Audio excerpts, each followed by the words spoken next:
In today's video, I'm going to teach you how to send an email to a group in Gmail. Fix Today here. Let's begin. First, go to the Gmail website and make sure you're already logged into your account. To send an email to a group, you first need to make sure your contacts are organized into a label. Click Contacts to open Google Contacts in a new tab. In the left sidebar menu, click Create Label. Type a name for your group, such as Project Team, in the pop-up box, then click Save.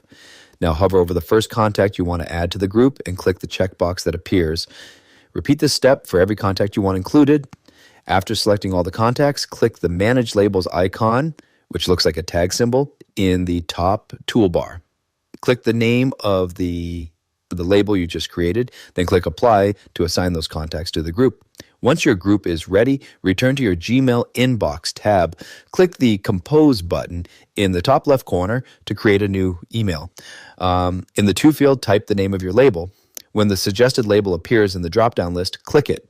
Gmail will automatically populate the field with all the email addresses included in that group. Add your subject line and compose your message in the body of the email. When everything is ready, click Send to deliver your message to the entire group at once. You can try it now and reuse the same label anytime you need to email that group again. If you found this useful, subscribe for more clear tutorials, and I'll see you in the next video. Congratulations.